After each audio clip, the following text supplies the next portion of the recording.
It was a large room. Rows upon rows sat the gods of every pantheon in the galaxy. They convened, for humanity has entered the galactic stage. "Purge them from existence," shouted one. "No, turn them into slaves," another said. All they wanted was for humans to stay on their rock in their area of the galaxy. But it was too late. They have met their creations, and their reactions varied. The one who shouted for them to be purged was the god of the Gornud, a warring enslaving species that humanity is currently beating into the corner of the galaxy, their home systems destroyed in humanity's vengeance on their behalf, and the behalf of many enslaved species. The one who wanted them to be slaves was the god of the Gruka, slave traders, who gnaw and take at anything that isn't nailed down. The other gods argued on how to deal with humanity. The god of the Gornud had on his chains some enslaved gods who his people have beaten. The Gruka god was the one who weakened them with kidnappings of their people, their known collaborations publicly known. The gods were about to start a crusade when a chill, a deadly chill, so cold that even the gods of death asked for blankets. A lone figure walked in. It was a human. My, I see my test subjects have given you a bit of trouble," she says, her smile like a Cheshire cat.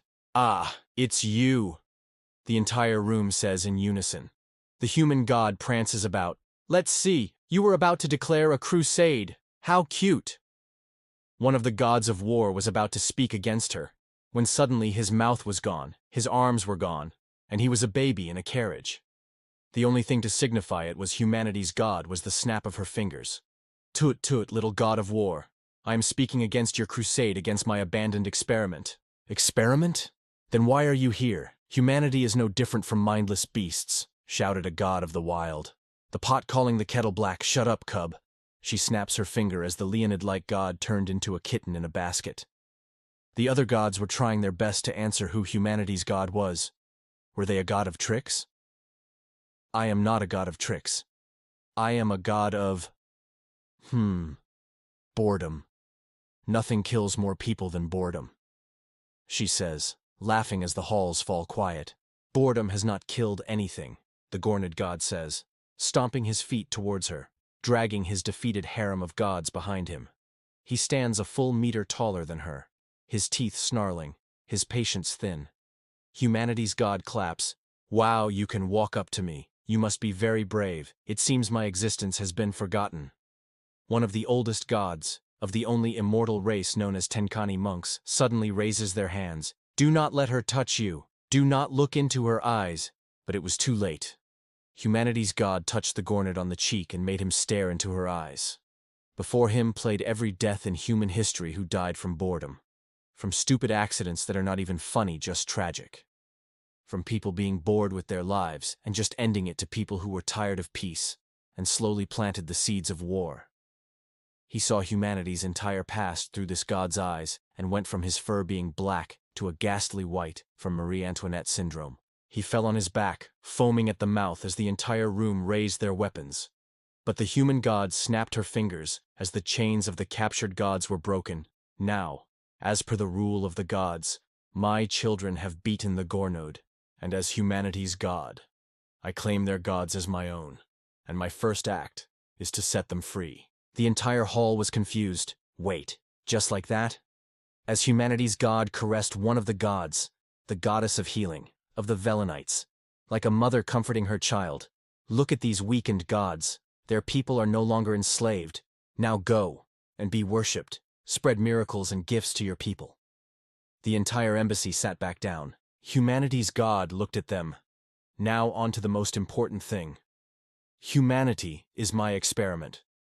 I just wanted to see if a race with nothing else but boredom and the will to survive can make it to the galactic stage. And I must say, declaring war on two gods that I know everyone in this embassy does not like, is a very daring move. And I love them for it." The Tenkani god of knowledge looked at her. "You are a being of nothing. You are the god of nothing. Your people do not worship you for any one thing. Some of humanity even despises you. Some of them hate you.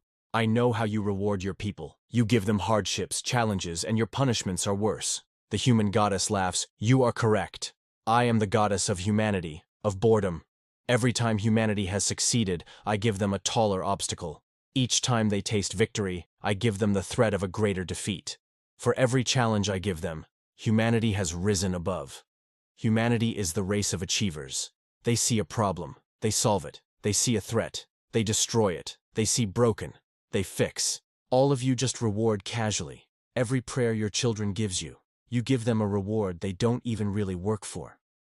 My experimental subjects, who are now my children, work hard and work smart for their rewards, and I make sure it makes them look forward to the next one. And if any of you think your children can convene together, take another look. The human goddess blinks and pinches the cheeks of the 3-meter-tall Paravaxian ogre Amazon. Didn't my kids go and play nice with your daughters? Humanity, instead of declaring war or ignoring you, they made strides for peace, sparking back up your science divisions to remake lost technology?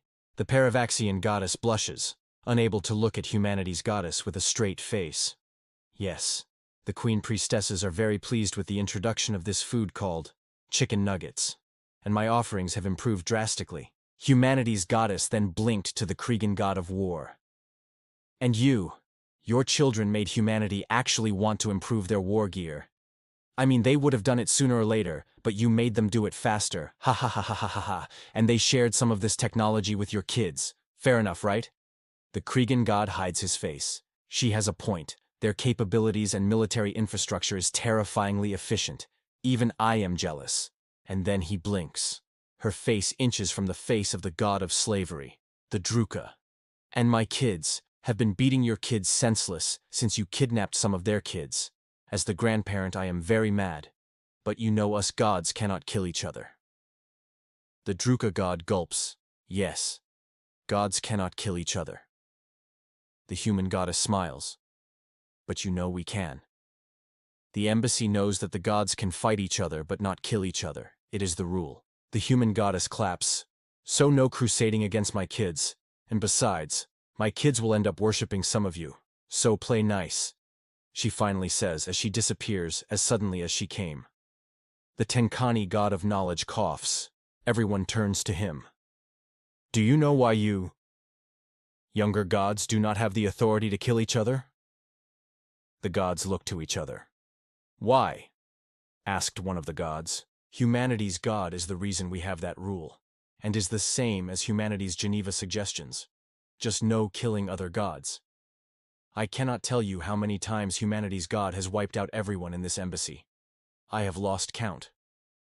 The entire embassy erupted in fear as they all went back to their home planets. Meanwhile, humanity's god is looking at the writer of this story and says, "Let's make this young man rage in a video game while I fuck up his internet."